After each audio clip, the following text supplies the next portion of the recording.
ए very good morning dear student. Class 7 grammar का हमारा second chapter चल रहा था, जिसमें हम लास्ट वीडियो में फ्रेजेस के बारे में स्टडी कर चुके थे। एंड जिन स्टूडेंट्स ने अपना वर्क सेंड नहीं किया है वो अपना वर्क सेंड करें मुझे व्हाट्सएप पे। एंड आज हम क्लोज के बारे में स्टडी करेंगे कि क्लोजेस होते क्या हैं। तो यस, जैसे कि मैंने आपको बताया था, जो क्लोज जो होते हैं,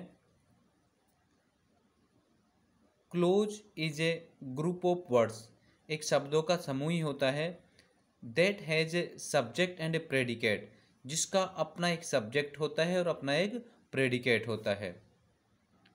it can be complete sentence, ये एक पूरा वाक्य हो सकता है। In self as it can be a part of a larger sentence, जैसे एक बड़े सेंटेंस का पार्ट होता है उसी प्रकार से ये एक सेंटेंस भी हो सकता है। यस, जैसे examples, the students went home, विद्यार्थी अपने घर गए। व्हेन द बेल रैंग, जब घंटी बजी। तो व्हेन से जुड़ा हुआ है क्लोजेज, दो वाक्य।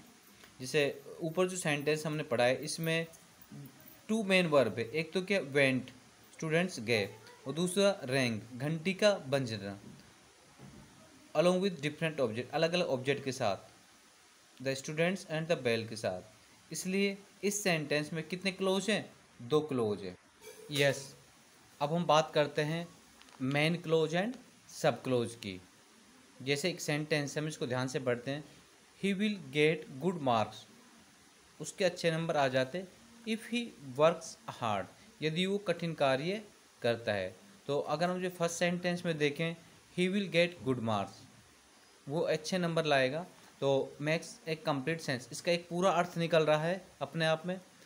तो इट कैन स्टैंड इंडिपेंडेंटली, मतलब ये सेंटेंस दूसरे वाक्य के ऊपर डिपेंड नहीं है, इसलिए इसको हम मेन क्लोज या इंडिपेंडेंट क्लोज कह सकते हैं। ऐसा सेंटेंस जो दूसरे वाक्यों के ऊपर डिपेंड नहीं है, स्वयं अपना पूरा अर्थ रखता है, वो हमारे मेन क्लोज या इंडिपेंडेंट क्लोज कहलाते हैं।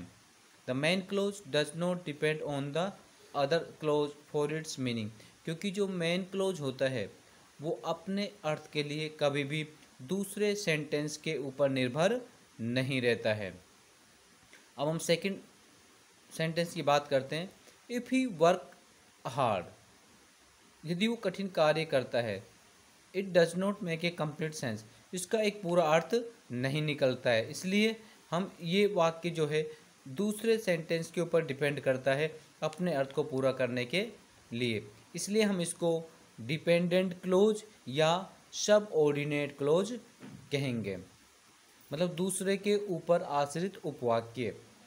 तो सबऑर्डिनेट क्लोज जो होता है, subordinate clause adds more information to the main clause. Subordinate clause हमेशा मेन क्लोज के बारे में जो हमें जानकारी है वो और अधिक देता है। तो स्टूडेंट, अब आपको क्लोज, मेन क्लोज और सबऑर्डिनेट क्लोज के बारे में आप जान चुके हैं। अब हम इनके काइंड्स ऑफ क्लोज के बारे में पढ़ेंगे कि क्लोज कितने प्रकार का होता है। Yes, adjective clause, adverb clause and noun close.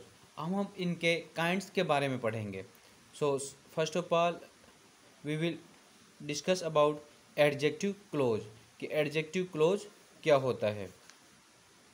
एक क्लोज, ऐसा क्लोज दैट डिस्क्राइब नाउन और ए प्रोनाउन, ऐसा एडजेक्टिव जो हमें नाउन और प्रोनाउन के बारे में बताता है, एंड एक्ट्स और वर्क करता है लाइक एन एडजेक्टिव, और एक एडजेक्टिव की तरह एक कार्य करता है, एक विशेषण की तरह कार्य करता है, is called an adjective close, उसको हम एडजेक्टिव क्लोज कहेंगे। जैसे examples, this is the boy who help me in the hostel. This is the boy, ये वही लड़का है, who help me in the hostel, जिसने मेरी हॉस्टल में मदद की। आई एंटर्ड ए रूम, मैंने कमरे में प्रवेश किया। दैट वाज कम्प्लीटली डार्क, जो कि पूरी तरह जिसमें अंधेरा था। तो अगर हम इसमें जो सेंटेंस हमने देखें, इनमें जो फर्स्ट सेंटेंस है, who help me in the hostel, जिसने मेरी हॉस्टल में मदद की। और दूसरा, देट वॉज कम्प्लीटली डार्क, जो कि पूरी तरह से कैसा था, डार्क था, अंधेरा था जिसमें। डिस्क्राइब द नाउन, ये नाउन बॉय जो नाउन है इसके बारे में और जो रूम है इनके बारे में हमें अलग अलग बताते हैं, इसलिए हम कह सकते हैं these are the adjective clause. ये एडजेक्टिव क्लोज हैं और ये हमें नाउन या प्रोनाउन के बारे में हमें जानकारी देते हैं। सेकंड है हमारा adverb close. Adverb close is a group of word, ये भी एक शब्दों का समूह होता है। That has a subject and A predicate, जिसका अपना सब्जेक्ट होता है और अपना प्रेडिकेट होता है। Its own and sets as a act as an adverb, और एक एडवर्ब की तरह कार्य करता है। यस, एडवर्ब क्लोज एक ग्रुप ऑफ वर्ड्स होता है, इसका अपना सब्जेक्ट और अपना प्रेडिकेट होता है और ये एक एडवर्ब की तरह कार्य करता है। जैसे Golu was sad because he had lost his toy, जिसे गोलू बहुत दुखी था क्योंकि उसने अपना जो टॉय था वो खो दिया था। तो इस एग्जाम्पल में अगर हम देखते हैं जो क्लोज है बिकॉज से जुड़ा हुआ है और he had lost his toy, ये इसको मॉडिफाई करता है कि वो कैसा सैड, तो एडजेक्टिव के है सैड। इस प्रकार से हम इसको कह सकते हैं कि एडवर्ब क्लोज है।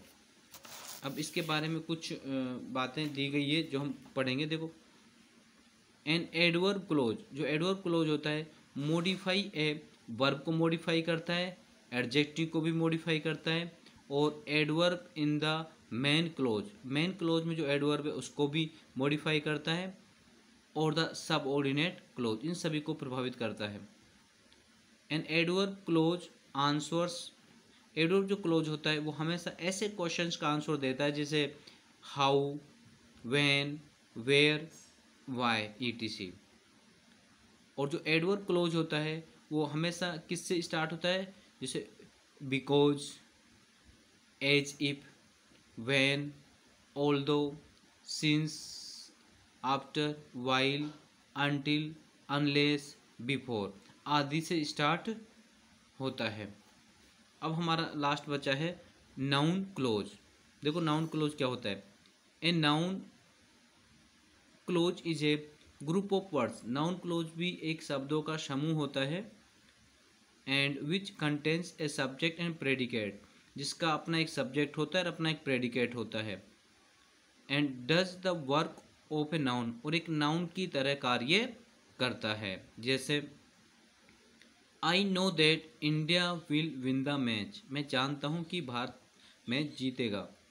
ये जो क्लोज है that India will win the match, ये object of the verb know, know का ऑब्जेक्ट है, and so it does the work of a noun, और एक नाउन के लिए कार्य किया है नाउन की तरह, देयरफॉर इसलिए हम इसको नाउन क्लोज कह सकते हैं। अब जो नाउन क्लोज है देखो वो क्या हो सकता है, the subject of the verb, किसी भी वर्ब का सब्जेक्ट हो सकता है, सब्जेक्ट ऑफ द वर्ब किसी भी वर्ब का ऑब्जेक्ट हो सकता है, या ऑब्जेक्ट ऑफ प्रीपोजिशन किसी प्रीपोजिशन का ऑब्जेक्ट हो सकता है, इन्फिनिटिव हो सकती है या पार्टिसिपल हो सकती है। जैसे स्टूडेंट हमारी जो एक्सरसाइज है ये underline the main close and circle the subordinate close in the following sentence, ये आपको सोल्व करनी है। इसमें मेन क्लोज को अंडरलाइन करना है और जो सबऑर्डिनेट क्लोज है उसको गोला लगाना है। आपको इन दोनों में अलग अलग से अंतर करना है। एक्सरसाइज 2.6 में अंडरलाइन, इसमें नाउन क्लोज को अंडरलाइन करना है जितने भी सेंटेंस दिए गए हैं। 2.7 में एडवर्ब क्लोज को आपको अंडरलाइन करना है सभी सेंटेंस में से 8 सेंटेंस। एंड एक्सरसाइज 2.8 में आपको एडजेक्टिव क्लोज कौन कौन से उनको इन सेंटेंस को लिखकर अंडरलाइन करना है। ओके स्टूडेंट्स, आज की वीडियो में इतना ही। Thank you very much, have a nice day.